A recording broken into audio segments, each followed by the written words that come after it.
Welcome to MSTA Canada's The Dig, where we cover news topics relevant to the mining industry. Like many people, with COVID hanging over us, it makes me wonder, what will a post-pandemic world look like? Well, I've recently read a report from Deloitte that takes on that question, and it is my pleasure to have Andrew Swart, Global Mining Metals Leader for Deloitte, to help us peer into what that future may look like. So let's dig in now and learn more. Hi, Andrew. Welcome to The Dig. Hey there, Ryan. Good to be on. Excellent. No, it's a real pleasure to get you on the dig. I've been thinking about this for a while. You came out with a document, if you will, or a report in July, and with regards to 4 scenarios in a post-COVID world and how companies can thrive. And I'd just like to kind of bring that into context here. Do you feel that those scenarios are still relevant? Absolutely. I mean, I think the scenarios were predicated on some key uncertainties. One uncertainty was really around the level of cooperation that governments around the world and between governments and I guess within governments are likely to help I guess, sort of mitigate the effects of this particular pandemic. And then the other key uncertainty was around the severity of the pandemic. Now, I mean, I think even if you look over the last sort of 2 weeks, we've seen some announcements around some, promising trials of vaccines. This is by no means over, right? And so what that really did is it kind of created these 4 very divergent scenarios. And I think we're still very much in a space of, we don't know how long this is going to last. We also don't know how severe this is going to be in different portions of the world. And so I think those 4 divergent scenarios, which I think we'll talk about in a second, are still absolutely relevant, and I think can provide very useful guide rails for how companies think about the way in which it could evolve. Right. So let's dig into these scenarios. So the first one that we have here is called the passing storm. What's that about?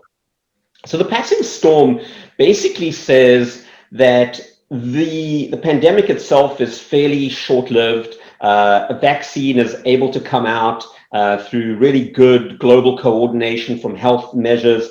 The pandemic is really a little bit of a blip on the radar screen. And so while we've seen an economic shock to the system, you would see the world basically begin to emerge sort of in the middle of next year, and some return to normalcy, right? Okay. So that's probably the most optimistic of the 4 scenarios. Okay, right. And then there's this one, the good company. Yeah. So the good company is, for me, one of the really interesting ones, and we'll step back from all the scenarios, I guess, in a second. But what's interesting about the good company scenario, it basically says governments around the world fail to really deliver. And it is really the domain of companies, be they pharmaceutical companies, technology companies, which really fill in the gap that has been left by governments in different portions of the world. Now, under this scenario, you still have a severe pandemic, but the cooperation that was lacking from government is filled by companies. And you still see a recovery probably now going into something like 2022. In our industry, in mining, you've seen that already begun to play out. You've seen the leading role that mining companies around the world have actually played in either circulating PPE, or what they've done in making their healthcare facilities available, or what they've done in shielding various sort of communities and things like that. So to me, it's a very interesting scenario, and I think part of a bigger, broader trend, which we'll get to. Right. And then this is an interesting one, sunrise in the east. So sunrise in the east says, if you see this sort of play out over the next sort of 2 or 3 years, and these are all like 3 to 5 year scenarios that we've sort of created, this is really one where we say Western governments, by and large, have been unable to get this under control, but company or countries in the Far East have actually managed to do that quite effectively. And they've been able to do that because there's probably more comfort around issues on privacy. And so you can put in more stringent tracking and tracing technologies. you are better able to use those kinds of technologies in order to stem the virus. And so you see those countries actually emerging a lot quicker. Now, again, we already begin to see aspects of this play out where, as I talk to my colleagues or I speak to companies in China, it's by and large like returning to normal, right? And people are back in the office. People are traveling around and things like that. And it's a very different world to the one that you and I find ourselves here in Canada or in other parts of the world. So very interesting scenario. And I think, again, implications for mining companies because with a stronger emerging Far East, the question then becomes what role do some of those mining companies in that area actually play on the global stage, be it in Latin America, be it in Africa, etc. Right. And I can see how we've seen how they've fairly aggressively gone out in terms of acquisitions of certain assets. And I'm sure there's an added layer there with the Belt and Road Initiative too. So it'll be definitely an interesting one worth to highlight. And I like this last one here, lone wolves. What's that all about? Yeah, lone wolves is a little bit of the doomsday scenario. And so what lone wolves says is the world continues to be very, very fragmented. An effective vaccine actually doesn't emerge for quite a long time. It's not able to or be scaled or be distributed in any sort of meaningful period of time. And so, in a world like that, it's 2023. You and I are now doing our third or fourth webcast together, still remote, and this has become our lives, right? And so it's a pretty nasty scenario, and yeah, sort of predicated that hey, you get a lot of these promises, vaccines are emerging. Actually, then a whole bunch of safety issues turn up, it gets rolled back again. You get multiple waves of scenarios actually occurring. There's a little bit of hope followed by doom, and yeah, the world actually just fundamentally changes over the next couple of years. Right. Well, I think you guys have done a very good job of trying to, like you say, contextualize what could be in the future. And I know nothing's ever siloed, and I'm sure we'll see bits and pieces of each of these scenarios play out in different ways around the world. You've laid out also some key trends to keep in, as you call, top of mind. I would like to kind of go through those as well. The first one here is with regards to economy, and you seem to have highlighted supply chain localization. Can you elaborate on that? Yeah, so before I actually get into some of the trends, Ryan, I guess sort of spoiler alert for your viewers that follow our Tracking the Trends report that comes out in January every year, and we're busy working very hard right now on the final version of that. But all of these kind of meta trends that you and I are going to talk about, they're all going to be featured in some shape or form in that January report, right? And so so let's get to your first one, which is really around the supply chain side. One of the things that we've seen over this pandemic period is how little visibility mining companies actually had into their inbound supply chain. So, you think you are getting some piece of equipment from a supplier, and you think that supplier is maybe located here in Ontario. But when you look at the inputs to that supply chain and you look at that supply chain 2 or 3 levels down, so that manufacturer is getting inputs from somewhere else, that other manufacturer is getting inputs from somewhere else, and so you go 2, 3, 4 levels down, what you find is that some of these inputs are actually being produced in various COVID hotspots around the world. Now, that's constantly changing. So the hotspot of today is going to be different to the hotspot of tomorrow or sort of the day after.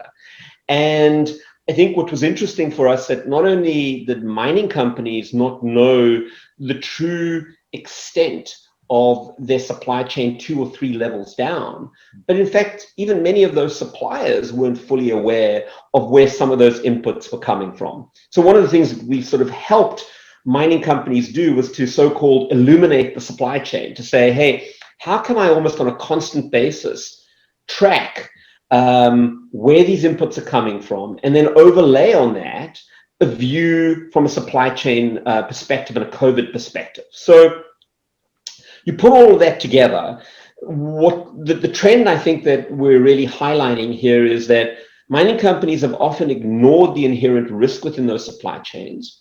And it's actually a real new capability which we see mining companies beginning to build to say, hey, I actually have to produce more dynamic supply chains. I'm going to have to think about how much inventory I actually am keeping inside my warehouses. Maybe that changes a view on the kinds of suppliers I want to have in the mix. And so what's the inherent risk that I have as a mining company around certain key inputs and the suppliers that I choose? In some cases, that might actually even drive towards more localization of supply chain. Now, that doesn't necessarily mean, hey, it's going to come from a supplier that's like sitting right outside the front gate of the mine, but it could be more of a regional supplier, right? And so I think there's some interesting trends there around how mining companies think about the inherent risk of supply chains. Right, and it's interesting from our perspective, what we've seen, when we went into this lockdown, companies that had footprints globally were able to kind of keep on going, where the others had a lot of uncertainty, where they were direct shipped, say, from one locality, and again, the inputs into that before you actually deliver it. So some were kind of looking at that supply chain earlier on, and I think it was a good bet on their part to stock up prior to it. So indeed. Very, very, very interesting point. Of course, the second one here is the politics. Yes. So the politics, again, a lot kind of in that trend. I mean, I think we're all kind of living that in our daily lives and what we see sort of going around. But in essence here, this goes back to your question on the good company scenario, right? I think one of the things that we've seen progressively over time, and I think has been accelerated by COVID, is what I might call this shift in the balance between companies on the one side and governments on the other. So a few years ago, we coined a report called Value Beyond Compliance. And the idea is that the mining companies are very often just focused on their immediate compliance requirements. But the expectation on the part of communities, on the part of governments, is that mining companies go well beyond that. And so with regard to that, I think what COVID has shone a light on is that in many parts of the world, some of these governments were incapable of either having the testing infrastructure, having the PPE to be able to really combat this particular virus. So mining companies have in many ways begun to take on, in some communities, some of the functions that would normally be delivered either by a national government, a regional government, or a local government. Now, fast forward this trend to, let's say we get some form of a vaccine and we all sort of emerge out of this. The one thing that will happen at the time, or what we will see, is that governments are now more indebted than ever, right? And they are going to have to be spending wads of money on economic stimulus and getting these economies sort of going. And so they may not actually have the money to be able to supply some of that local infrastructure. And so when we talk about a shift in the balance between governments and business, what we are saying is, particularly in emerging markets, what you might see is a greater expectation on the part of those local governments to take on or put some of that burden on mining companies. And I think that's going to accelerate this broader trend of value beyond compliance, which we've been talking about for a while. And I think while some people may say, oh God, this is really onerous, what I do think is it actually affords mining companies who do this really well to really help build a trust with those local communities. And there is a trust deficit that exists within the industry. And I think done well, I think this can overcome that. Okay, that makes sense. And I guess there's a huge dialogue that has to go on there, I think, in the upcoming years, in terms of governments recognizing that benefit, and that these industries are more than they're economic development agents as opposed to just a royalty cash generation machines, if you will. Correct. But that's another topic and deeper dive. Okay, society, future of work. Where are you going with that trend? Yeah. So future of work, we've all been talking about future of work for a long time. And then, in March, suddenly future of work arrived, and it arrived like within the space of a week. And we were all working from home, and we were doing these sort of, endless video calls. So the future of work is now.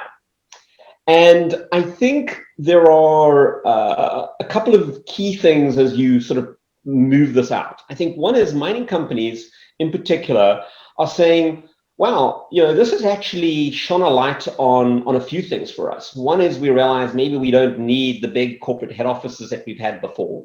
So actually getting them to look at some of their broader operating model changes, what their org structures might look like in the future. I don't think the corporate head office goes away, but I think it probably looks different going forward. And I think what the future of work has actually allowed, what this environment has allowed, is for one to be able to tap into new talent pools. It doesn't matter where those talent pools actually lie. And one of the things we will talk about in our trend in January is specifically from a leadership and a culture perspective.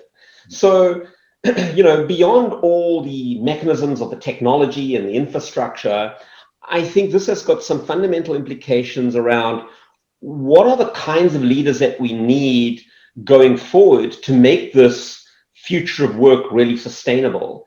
And then secondly, what's the kind of culture within our organizations that we need to build? So if we have companies which are more fragmented, where we pushed more stuff down to mine sites, we don't have this corporate head office, areas are kind of more localized. How would you define corporate culture? And what does corporate culture actually look like in that environment? So all of that is nested within this topic of future of work.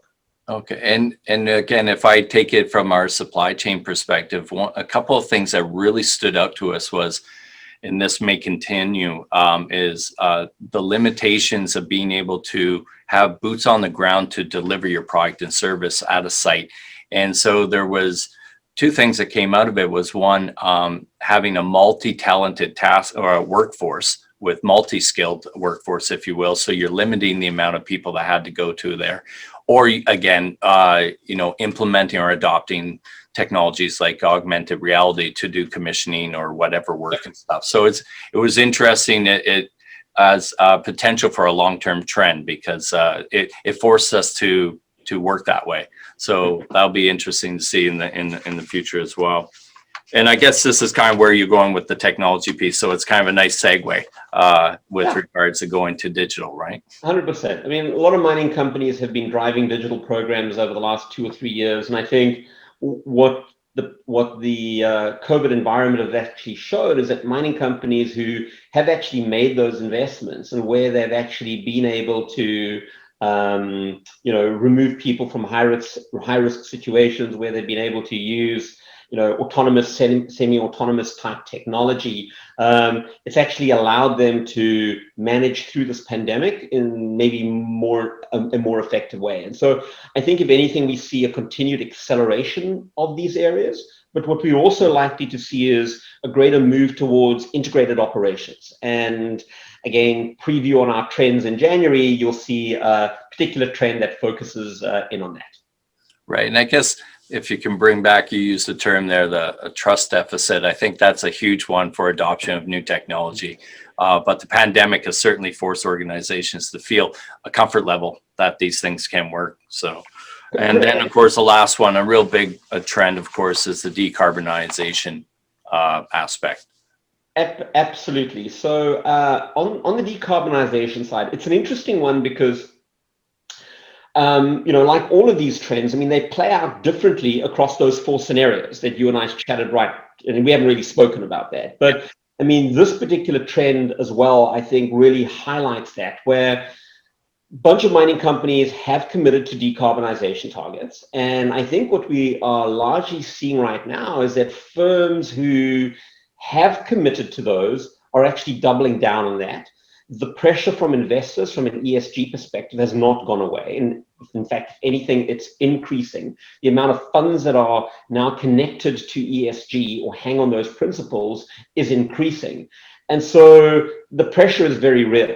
However, just to take an extreme view of this, if we were to find ourselves in, let's say, the doomsday scenario, which is the lone wolf type scenario, we do think that there will be a very real trade-off between driving economic growth versus driving sustainability, right? And now, I mean, obviously you can make an argument that the two are very much tied in together, that, you know, driving more sustainable environments and, you know, driving towards decarbonization is good for company health and is profit attached. But I do think that in certain portions of the world, it will be a very real trade-off, right?